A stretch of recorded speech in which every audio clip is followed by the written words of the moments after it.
Hey guys, welcome back to the channel. It's Angel, and today we're looking at another Carenado classic. This is the 182RG. Now, this never got the HD treatment from Carenado. This was an aircraft that existed in their FS 2004 FSX lines, and it was a favourite of many people. In fact, it's been in many sims, including FS 98, I think, as well. And she's quite a nice aircraft. Not only is she faster in the climb, the cruise, more fuel economic than the regular 182, but we get finally a non-172 Cessna with steam gauges. Now, it was first introduced, the 182, that is, in 1956. Now, it was produced in a number of variants, including retractable landing gear, this one, and it's the second most popular Cessna model still in production after the 172. Now, it came out in 1956 as a trike variant of the 180. In 1957, it came along with the name Skylane, and as production continued, they added things like the wider fuselage, the swept tail fin, the rear omnivision window that we see on more modern Cessnas, and an enlarged baggage area, higher gross weights, landing gear changes, etc. Now, the restart aircraft started after 1996 have many different details: new seating, new instruments, new engines. Now, the RG model, this one, and the Turbo RG, this is a regular, was produced from 1978 to 1986, with and without turbocharging, as I mentioned, and it basically differs from the others because of the retractable gear, which was an optional model. Now, this one, of course, the Cessna had also had a 172 had an RG model as well, so there you go. Now, it offers about 10-15% improvement in climb and cruise speed over the fixed gear compatriots, and similar with fuel economy as well. Obviously, gear is drag. Obvious. So the 182RG had a sea level climb rate of 1140 feet per minute and a cruising speed at about 156 knots. So that's pretty decent, actually. Now, it's again produced from 1956 onwards to now, and 23,200 plus have been built, which is pretty crazy. This model, the RG, has a 235 horsepower engine, which is a Lycoming 0540, with a gross weight of 3,100 pounds. So this model, of course, from Carenado comes with a number of liveries, as we always expect from them, and the modelling, again, as we expect, is Carenado standard. It's pretty. There's not a ton to go over with this because, again, it is Carenado. It's pretty. They make good aeroplane. Honestly, some of the best and cheapest for visuals you'll get in the sim. Typically, systems depth does not exist. They're relatively simple aircraft, at least in terms of sim functionality.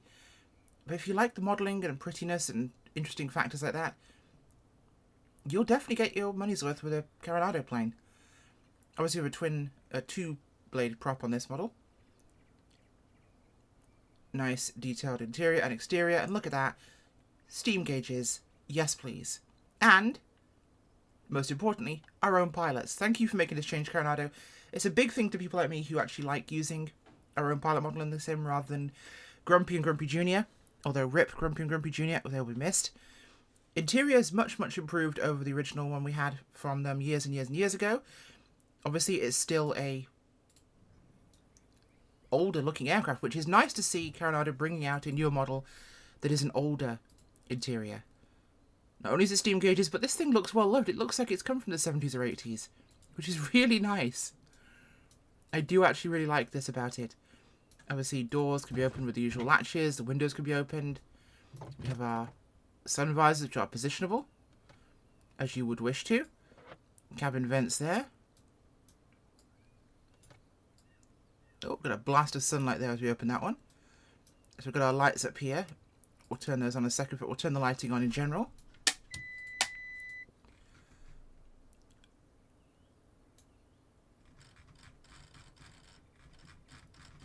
Let's go to nighttime, shall we?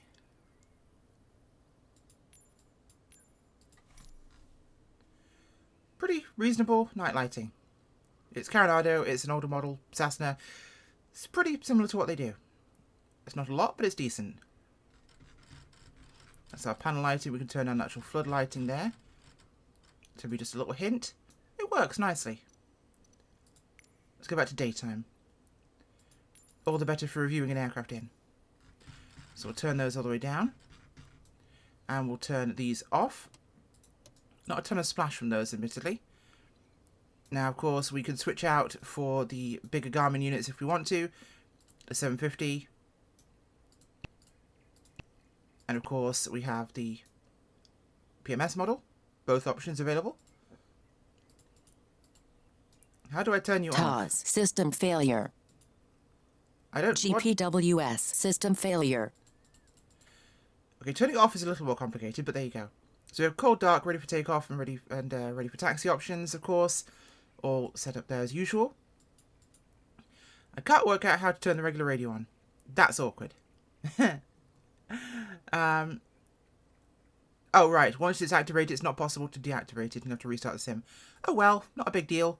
So, of course, we've got our static elements as well. External power, static elements, tow bars, the pilots. I believe they do show once you set certain conditions. Not sure why I can't do that. Interesting. Let's just open it manually. So we've got all our various static niceties. The tow bar, chocks, cones. No tie downs. Engine covers, pitot covers. All the niceties. So it comes with all the little fluffy things you want. Of course, typical Carenado price. About £16 on the marketplace, which is exactly what we'd like to have for an aircraft like this. Close that. We'll take the tow bar off. We don't want to fly away with that. External power off as well. Turn the co-pilot on now. And we'll close that. So we'll just leave this on for now because it's not exactly a big deal to have it here. But we'll get ourselves started up and we'll go take her for a spin, shall we? Crack the throttle there. Where's my mags to both? Fuel pumps on. Gear is confirmed in the down position. Fuel tanks are here. We have both, which is there. We've got left, right, nice and simple. Cowl flaps on the exterior. Those open initially. Clear prop.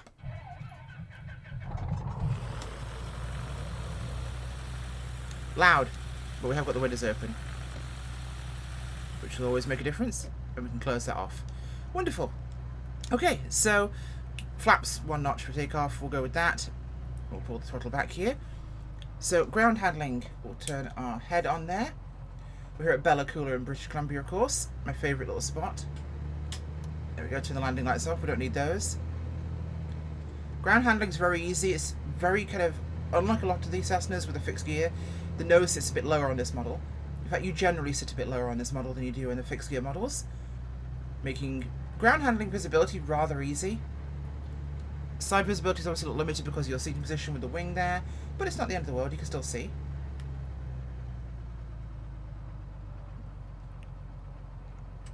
Makes looking down the runway end a little bit harder on that side. And my head tracking does not approve of me getting my head down at this angle and turning away from it. In general, she flies like a Cessna. I know it's incredibly complicated for me to mention that. It flies like a Cessna. Well, it does. Let's get it going here. And because it's a Cessna, it's up pretty quickly. Now, we're not going to pull the gear until we get a bit more speed, because we don't want to get that in the airflow. Engine sounds are, they're okay. I wouldn't say they're anything amazing, but they're not bad. At least this is the sound of the Tractor Turbo 182 that Carenado released. Let's bring the camera around here. You can watch the rather unique gear animation here. It goes down, and then swings aft, and retracts into the belly. No doors over the rear gear, they just pull into the belly. Whereas you'll notice on the nose gear, they're fully retracted. Pull those flaps up here.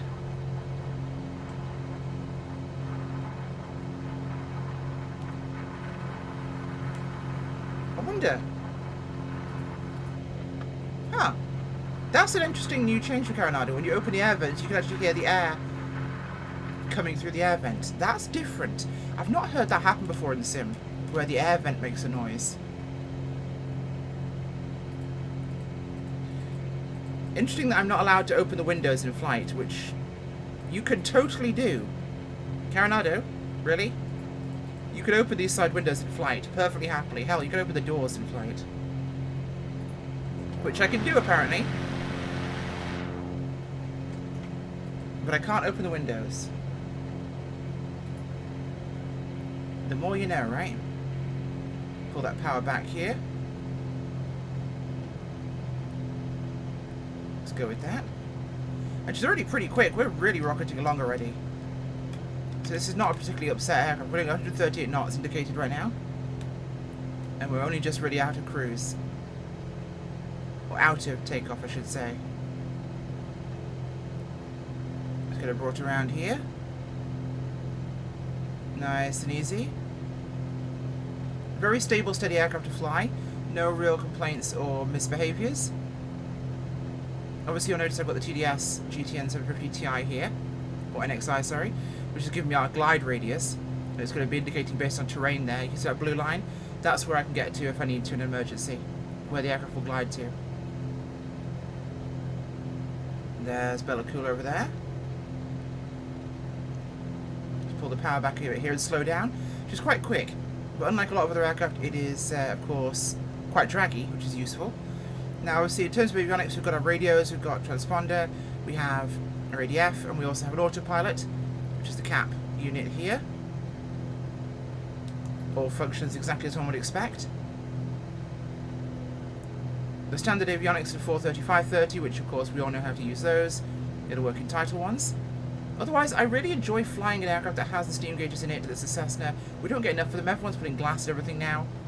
So, and it being one of these classic aircraft that we've really not had in a long time in the sim, and never really got the super duper HD treatment. It's nice to see it realised, and this makes me think, what could we see from Carenado in terms of the 180? And seeing as this evolved from a 180, does this mean that Carenado will bring out a 180 soon? Don't forget they had the float, amphib, bush and ski variants with it. I want that badly. Really badly. But clearly they're not giving up on doing older styled aircraft. We're not going to see everything be glass panelled and modern super Golf taxi interiors. They're still going to give us nice retro, older, lived in aircraft. I mean, look at the bottom of this panel here. Look at that Bakelite. You don't get that at aircraft anymore. It's great. Yes, yes, yes, you're going to whine at me. I know you are.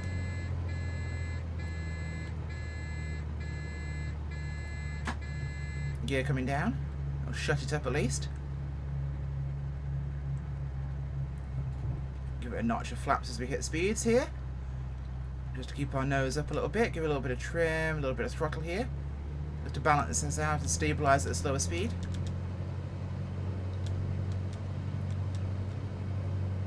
Come up past the farm there and we'll start our turn to base. I can see myself flying this a lot, actually. It's exactly the kind of aircraft I like flying. It's a Cessna, it's got the high wing, great for, you know, outward visibility, sightseeing, and steam gauges, good avionics options, good little pretty options as well. Of course, we have cabin lighting switch there. Forgot to mention that one earlier.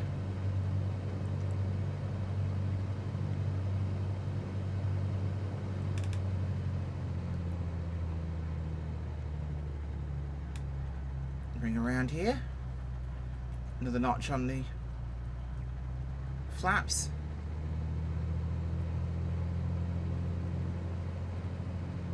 Okay, we'll cross the river, then we'll make our turn to final. Nice and stable. Cessnas obviously have that going for them. They are quite stable aircraft. We've had to get used for training an awful lot.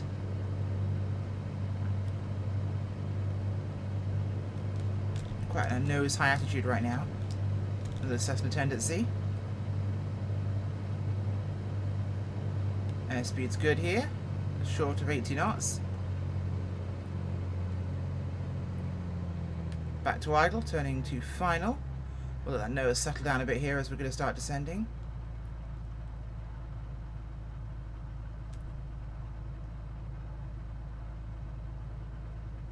There we go, very predictable, very nice, very easy. And we'll let it just rock down here on idle. We're a little fast still, 70 knots, but 500. Shut up. We'll burn this off in a moment. Although we might not, but we've got bags of runway, so if landing quickly, it's not going to be a big deal. Just going to come in and idle, let it burn off any speed we have. We're starting to slow down now. She wants to descend just a little bit shy of the runway, so we're just going to hold the nose in position and watch that speed bleed away. Don't think I need to give her any power here, but we might give her a little bit for round out. Little bit of power, actually. Just a smidgen. Just a smidgen.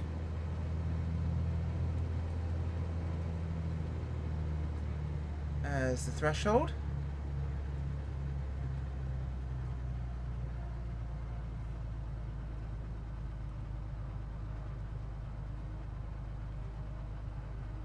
Raise the nose gently.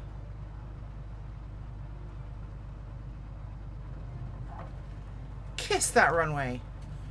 I could just bought me a Michelin 5-star dinner. There we go. Or is it Michelin goes up to 3 stars, don't they?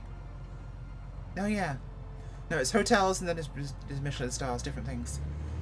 Don't worry about it. So yeah, very interesting kind of, you sit much closer to the ground than I think you realise in this than fixed wheel Cessnas, but I think it has a certain charm to it. It's very different, but it's also, it's the pocket cruiser, because you have this aircraft that could really have some real legs to it, have great performance, but also is kind of compact and very familiar and comfortable as an aircraft goes, so it's quite nice in that regard. Taxi back over to the main building over here. Obviously on the ground now. We can open those and get our weirdly raspy exterior sounds. Tractory on the outside.